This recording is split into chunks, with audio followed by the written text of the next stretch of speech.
বন্দে ভারত এক্সপ্রেসের এক সহযাত্রী তিনি কি বলেছেন ওমচন্দ্র, কি বলেছেন রাখবো আপনাদের সামনে।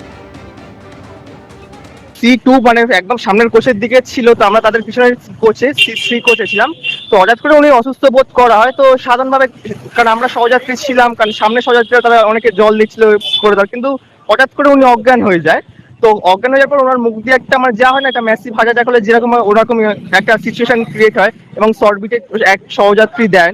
ঠিক আছে, তো তারপরে টিটি সবাইকে জানানো হয়, বা তারা একে তাকে ফোন করছে, বাট তারা বললে ভুবনেশ্বরে এসে আমাদের টিম চলে আসবে, ওখানে রেডি থাকবে, ওখান থেকে ওনাকে নিয়ে যাওয়া হবে। কটকে ঘটনাটা ঘটেছে, টিটিরা যখন দেখছে কেউ নেই, প্রায় ওখানে একটা 45 মিনিট মতো দাঁড়িয়ে, না আছে কোনো অ্যাম্বুলেন্স, না আছে কোনো স্ট্রেচার, না আছে কোনো পুলিশ, না এভরিথিং, কেউ নেই। এবং টিটিদেরকে বলা হচ্ছে, টিটিরাও মুখ ঘুরিয়ে চলে যাচ্ছে। এবং ট্রেনের ট্রেনের চালকও কিন্তু বারবার করে ট্রেনের দরজা বন্ধ করে দিচ্ছিল, এবং তারা বলছিল মানে একটা এরকম পরিস্থিতি ক্রিয়েট হয় যে তারা সবাই ওনাকে উনি অলরেডি ডেড তখনই। ভুবনেশ্বরে পৌনে 1 ঘন্টায় ওই অবস্থায় পড়েছিল, দেখো যাত্রী ওই অবস্থাতেই পড়েছিলেন, কিন্তু কোনো ব্যবস্থা নেয়নি রেল কর্তৃপক্ষ, যে অভিযোগ করছে সৌমিত্র। একদমই তাই। দেখো, বন্দে ভারতের মতো প্রিমিয়াম ট্রেন, যে ট্রেনের ভাড়া অন্যান্য এক্সপ্রেস ট্রেনের তুলনায় অনেকটাই বেশি, সেই প্রিমিয়াম ট্রেনে একজন ব্যক্তি বিনা চিকিৎসায়, যেটা অভিযোগ, সেই অভিযোগের ভিত্তিতে যেটা বলা যায় যে বিনা চিকিৎসায় তার বেঘরে প্রাণ গেল।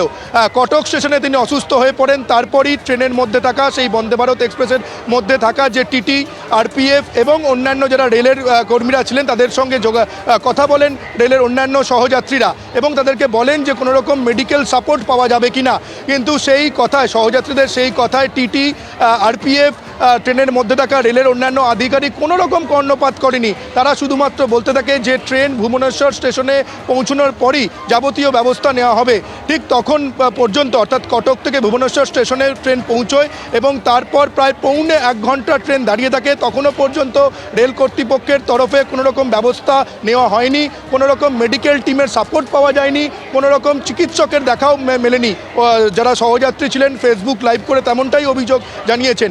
এবং অন্যদিকে ইস্ট কোস্ট রেলওয়ের তরফে সিপিআরও যেটা আমাদেরকে জানিয়েছেন যে তাদের কাছে খবর গিয়ে পৌঁছয় যে 22895 হাওড়া পুরী বন্দে ভারত এক্সপ্রেসে একজন ব্যক্তি অসুস্থ হয়ে পড়েছে। তারপর ভুবনেশ্বরের স্টেশন মাস্টারের সঙ্গে যোগাযোগ করা হয়। স্টেশন মাস্টারের সঙ্গে যোগাযোগ করা হলে স্টেশন মাস্টার অ্যাম্বুলেন্স নিয়ে একেবারে পৌঁছে যান ভুবনেশ্বর স্টেশনে। কিন্তু এখানেই প্রশ্ন উঠছে যে যখন কটক স্টেশনে ব্যক্তি অসুস্থ হয়ে পড়লেন, তারপর কটক থেকে ট্রেন ভুবনেশ্বরে গেল, ভুবনেশ্বরে গিয়ে কেন পৌনে 1 ঘন্টা অপেক্ষা করতে হলো, এটাই প্রশ্ন তুলছেন সহযাত্রীরা।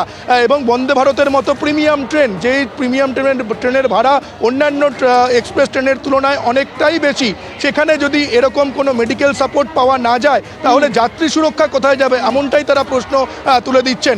এবং ভুবনেশ্বর স্টেশনে পৌনে 1 ঘন্টা ট্রেন অপেক্ষা করা। রেল যেটা দাবি করে বন্দে ভারত এক্সপ্রেস, যেখানে সময় উপযোগী সমস্ত রকম ব্যবস্থা থাকে ট্রেনের ভেতর, তাহলে কেন ওই যাত্রী মেডিকেল সিস্টেমের কোনো রকম কোনো সহযোগিতা কেন পেলেন না, ন্যূনতম সুবিধাটুকু কেন পেলেন না, এটাই তো সবথেকে বড় প্রশ্ন।